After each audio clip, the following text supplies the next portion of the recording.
Hi guys, it's Kirsty.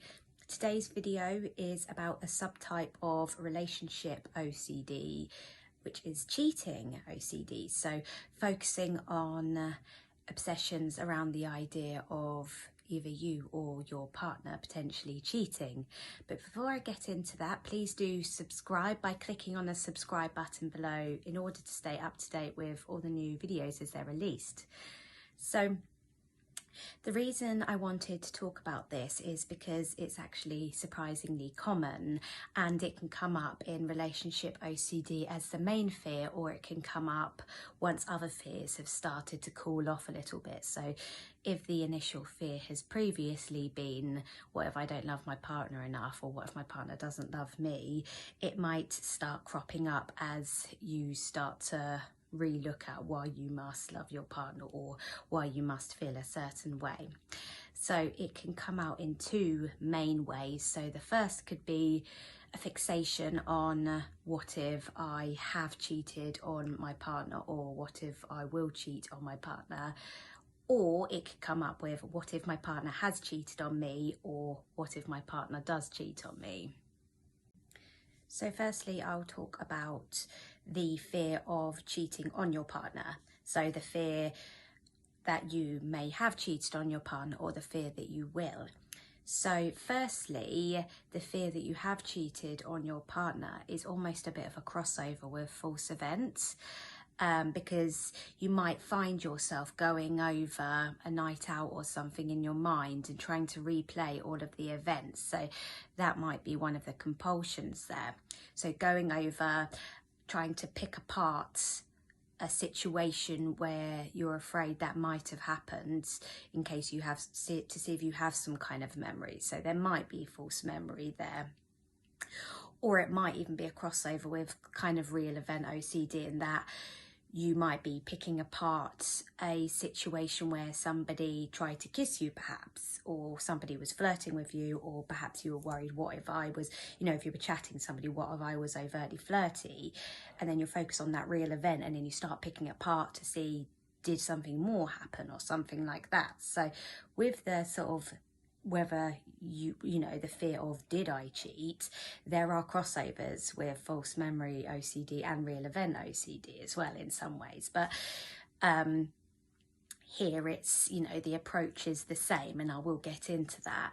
So other compulsions may be asking people that you were with previously, if you're worried, if you have the fear that you have cheated, so asking people if they saw anything, so asking for reassurance. As I said, mental checking, to see if you did, checking the memories.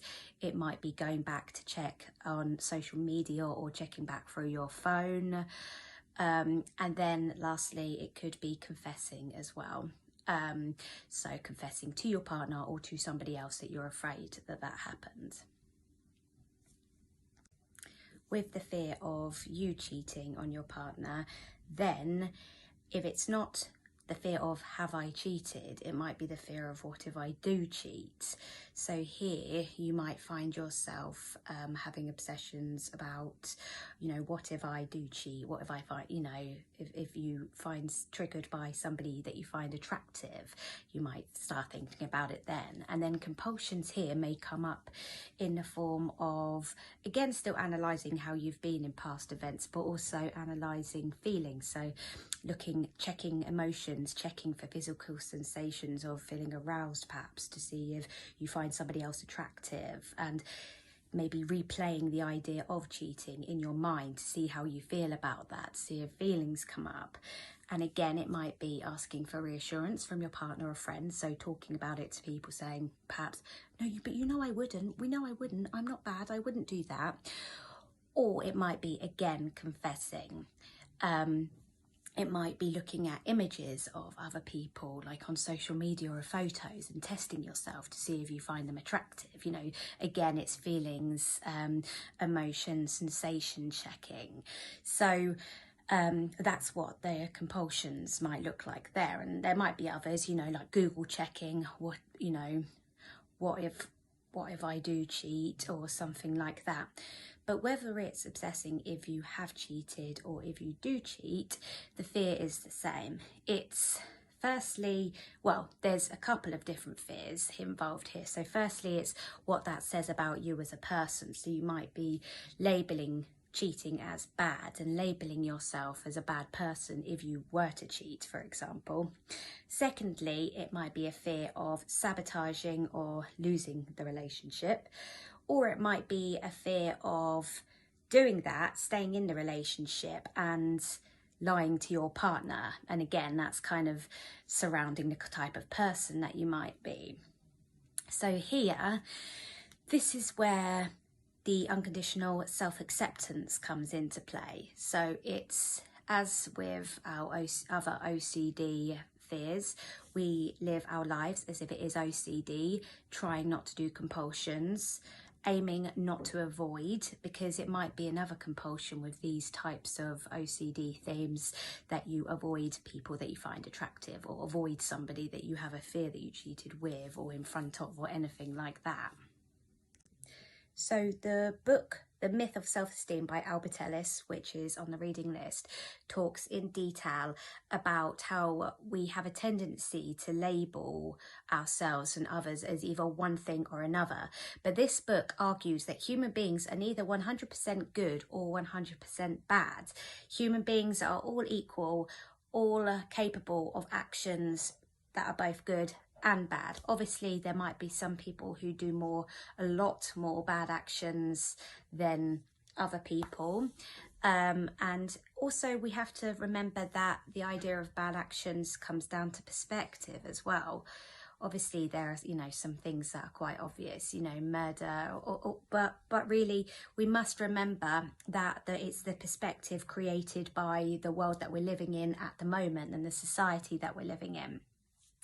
So this is relevant because it might be that we fear that if I'm somebody who is capable of cheating in the past or in the future, that I'm a completely awful person. I couldn't accept myself, especially if perhaps you were thinking, I have to leave my relationship because I'm afraid I might cheat, or I'm afraid I did cheat. And then that adds another layer, because then you think, oh, but I can't, number one, it's bad enough that I'm thinking that I might have done that or will do that. But then if I have those thoughts and I still choose to stay in my relationship, that makes me even more bad. But if you remember, there are so many worse things that you could be capable of as a human being. Human beings are capable of so many worse things. I'm not condoning cheating, don't get me wrong. It's a hurtful act and it's dishonest, and we ideally don't want to be doing this to our partners, especially if we want to stay with them. But, we think about, there's murder, there's rape, there's torture, there's all these treacherous acts that could be committed. And then when you look at it on a scale like that, cheating really, it's not a murderous act. And human beings are capable of making mistakes. And this is something that also is argued in the book, is that human beings are fallible by nature. They are capable of making mistakes. We all make mistakes. It's necessary for us to learn. And again, here it's learning to accept yourself. If you did make that mistake, then okay, that's not ideal, but it doesn't write you off as a person. And if you did make the mistake, or afraid that you will make a mistake, and you still choose to stay in a relationship without confessing, without avoiding, without, doing more compulsions or anything like that, you can accept yourself as a person, because you're capable, you've done many good acts in the relationship as well. So the next way that this theme can manifest itself is fixations on whether your partner has cheated or will cheat. And this is tricky because it can look like a mistrust in the relationship or in the partner, but it's not. It's an OCD fear. It's a fear. So it's repetitive in your mind and might kind of fool you into performing compulsions, which are essentially acts of mistrust.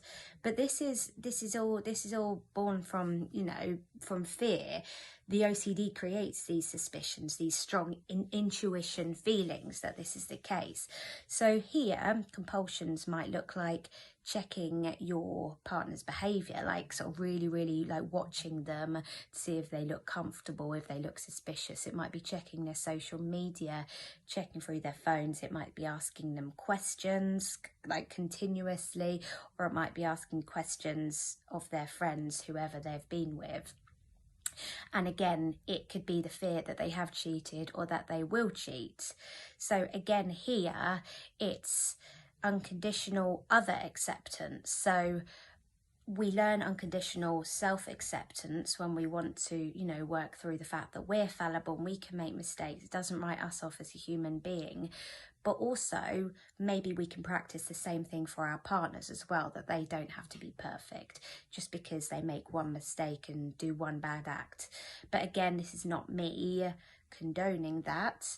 I'm saying that if we're suspecting it's OCD, it most likely is OCD if we're an OCD sufferer. And we, as with all obsessions, we live life as if it's OCD, trying not to do compulsions and trying not to avoid. And this is where the acceptance part comes in, because learning to practice the acceptance of the very small possibility that it's real in our mind allows us to leave the thoughts there and not respond to them. And it's very hard to do that when we're absolutely petrified and we find the feared scenario just completely unacceptable. We must remember that if we were to sabotage our relationships, or if our partner was to cheat and the relationship did have to end, we would be okay because we were okay before we met our partners.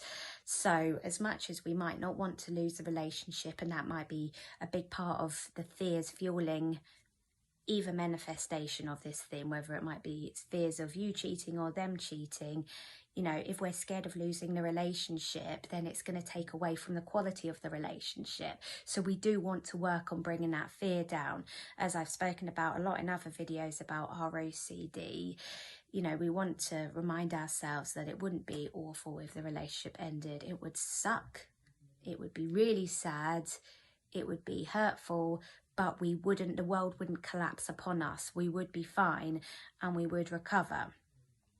So I hope this video has been useful if this obsession has been a problem for you. And I must remind you that you don't want to be asking to find somebody with the exact same manifestation of this theme. I hope this video shows that it can come out in various ways, whether that's you or your partner in the past or you or your partner in the future. It's generally, you know, it's driven by fears of a losing relationship, or it's fears about, you know, you as a person and not lying, and, you know, and there's elements of, if you think about it, you know, hurting your partner's feelings. There's a little bit of harm. It's not physical harm, but it's you know, harm as in, like, you know, causing emotional pain to somebody, isn't it? And this is where, again, to remind ourselves that there's so many crossovers with the themes. So the themes do tend to be driven by very similar fears. So if you are just learning about acceptance and bringing fear levels down, but then you're like, but how do I not be scared of all of these themes? Remember that certain fears cover a multitude of themes. So as your OCD starts to morph, your OCD will have less to grip onto because you've been working on unconditional self, other and life acceptance.